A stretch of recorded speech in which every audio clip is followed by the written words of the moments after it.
So here I am with Ronnie Whitener. Is that how you pronounce your last name? Yeah, that's it. Whitener. Ronnie Whitener. Ronnie, thank you so much for allowing me to interview you. I'm not gonna ask any questions that will get you in trouble here, so don't worry about that. I don't know those answers. Yeah, we're gonna stay away from all the drama and anything that might hinder you in whatever way. So I noticed, I seen in your Facebook, I was doing a little bit of research, right? Whatever, digging through your Facebook, and I seen that you're from Norman, Oklahoma. That's where I was born, right? I was raised up in Oklahoma City. I was born in Norman. When I was 14, I thought I was grown and hitchhiked to California. When you were 14? Yeah. Wow. So I lived out here on the 101 and in LA, Huntington Beach, Ontario, different places for a couple of years. Then went back to Oklahoma and joined the Air Force because, you know, Iran had all of our hostages and I thought we were going to war. I didn't want to get drafted to the Army, so I thought I'd better join the Air Force. That's around what year was that? That was in 1979. Wow. Yeah. So tell us a little bit about your hitchhiking experience. I've had a lot of hitchhiking experience. Wow. Well, when you were 14. Yeah. That was your first one, right? Yeah, that was my first long trip. I've been hitchhiking across town quite a bit before then, but I left Oklahoma City on a Saturday morning at 10 o'clock, and I was in Ontario, California, 32 or 34 hours later. So, I mean, it was easy. It was easy when I was young. You know, you get a ride right away. But now it's not quite so easy. They picked you up right away, huh? Because you look like an innocent child. Yeah, they thought that was, you know, saving a child. Well, little did they know. They just encouraged me. Wow, that's interesting. So what did you do when you got to Ontario, California? Well, I have friends of our family who are kind of like family. Yeah. Pretty much, you know, looked out for me. But I did whatever I wanted to do. I thought I was grown. I would run around acting stupid. Yeah. You know? So, was your father, mother around? No, my mom was in Oklahoma, and my dad was in Oklahoma, and I was out in California being. But you were living with them, right? Well, I was living with my mom whenever I left. Yeah, my dad was in prison. Oh, okay. Yeah, he did quite a little bit of stretch there for the state of Oklahoma, but I guess he did it well. Yeah. How many years did he do? A total of about 40, but wow. On 5 different trips. So yeah. Oh, 5 different occasions. So it wasn't a whole long. No, the last time he got arrested was in I believe was in October of 1979, and he didn't get out again at that time until July the 4th of 2002. So that was a pretty good stretch. Yeah. Yeah. So, do you mind getting into a little bit of this kind of stuff that he did? Well, you know, he was an old outlaw. Because I could get into a little bit of what my dad did. Yeah. One time my dad, I mean, he was crazy. Yeah. But maybe it was not that he was crazy, it was just under the influence of drugs. Right. He stole a vehicle and he took it on a high-speed chase. Right. All the way from, I don't know if you're familiar with the Coachella Valley area. Yeah. Took it all the way from that area all the way to San Diego with the cops behind him. Wow.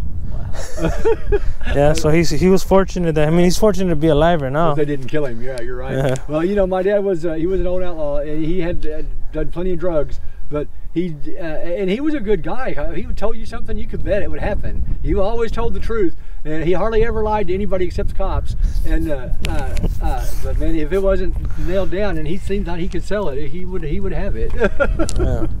You know, so that was that. Yeah. When he come home though, in 2002, him and my mom had been divorced for 40 years, and she was married to some other dude. That dude died, and her and my dad got back together, and they were together for almost 13 years, and then died 90 days apart. Wow. He stopped doing crime. He stayed home and owned his own business, and was a productive citizen for the last 15 years of his life. Wow. Anyway, yeah. That's amazing. It was amazing. He was pretty weird. Yeah. Yeah, so he became, after spending 40 years in prison, yeah, he became productive. I mean, so what kind of business did he have? He was a leather guy. He made racing saddles for the horse industry. But yeah, he said that he always just kept going back to prison because when he would come home, my mom was either married or with some other dude, and he didn't have no reason to, you know, so he'd go crazy till they got him. He never was home more than 18 months. And when he was home that time, he was run for a year before so 6 months he made it without having problems. Yeah. What's going on over there? That's my friend Paul. He's building the church of beer. What the? Is he okay? Oh, yeah, he's fine. Oh, it seems like he's working on something. Yeah, he's building. And it's not going his way. Yeah, he's trying to make stuff. He's trying to cut something and it's not coming out right. But he's a good guy. I love that dude. He's trying to give me the slab. I already interviewed him actually. I have the Really? interview. Nice, yeah. nice. You could check that out. But that was kind of distracting.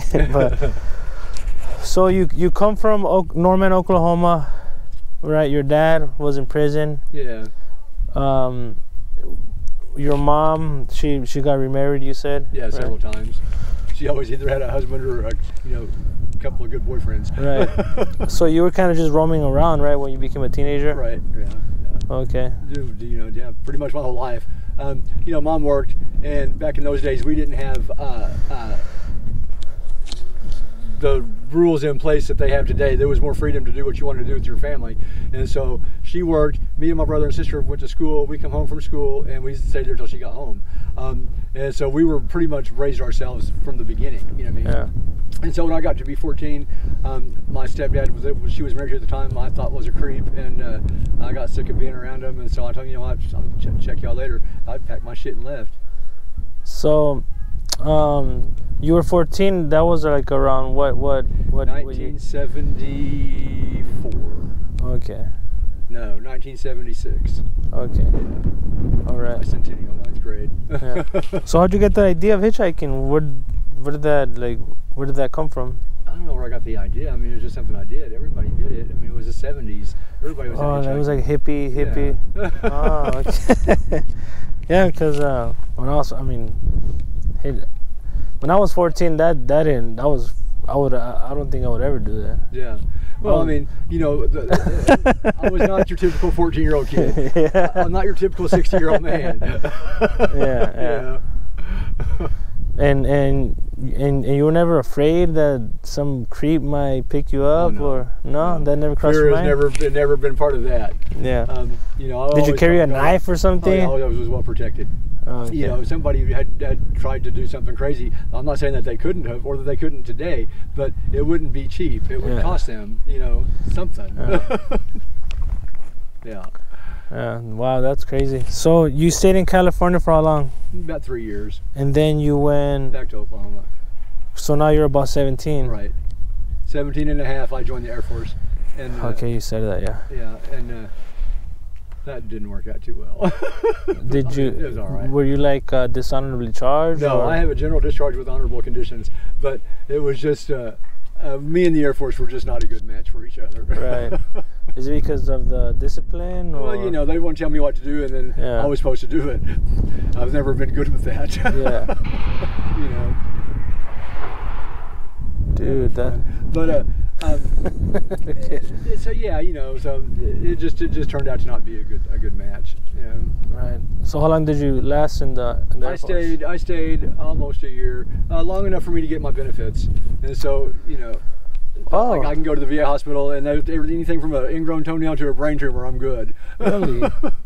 Wow, so you stayed long enough to get the benefits. Right. And once I got my benefits kicked in, I was like, I'm good. I'm done, guys. See y'all. Peace. So you did it it was planned. Well, I didn't go in with a plan. I went in with a plan to stay in. And until I got in, and it was just not me. And so I couldn't leave worse off than I went in. That would be stupid. So I hung out until I got my benefits. Okay. And then I had a decent attorney and I got a discharge. Oh. Yeah. You got okay.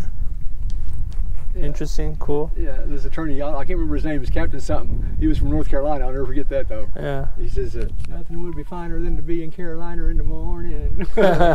He's a funny guy. So, you got discharged, and then what happened then? Oh God, if I didn't, man, I was 18 years old, almost 19. My brother got killed in Mesa, Arizona, so I hitchhiked out to Mesa from Oklahoma City, then I went to LA. How old was your brother? Yeah, he was 4 years older than me. Wow. So he was 22 when he got killed. Wow. From LA back to Phoenix and all over the country, that's numerous times. And then fast forward until I was like 22.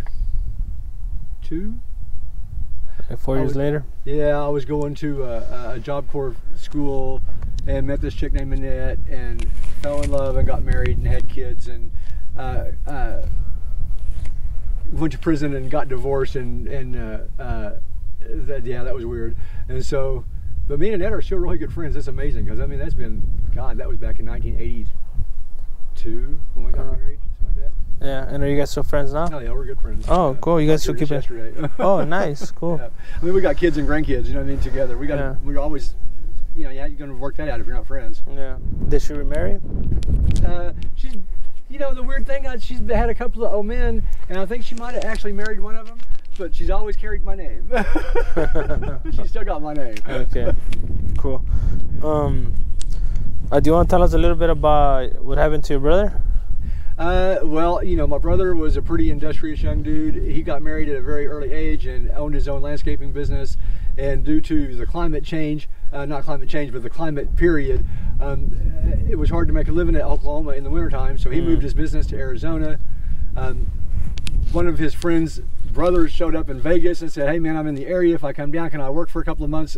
He said, "Sure." He moved in. They started running around being business. And the dude moved my sister in with him. Him and my sister got in a fight. Next thing I know, my brother's dead. You know what I mean? That's basically all I know. Dennis goes to the penitentiary for 22 years, and he's out now someplace. I've not heard from him or had any contact. Wow. So he initially was helping the guy out. Yeah, and the guy ended up shooting him. He shot him in the chest. Him and my sister have been fighting. He locked my sister and my little 5-year-old niece out in the front yard. Shut the doors. My brother tried to open the door. It was locked. He couldn't get in his own house. And my sister had cut her knee. She was bleeding.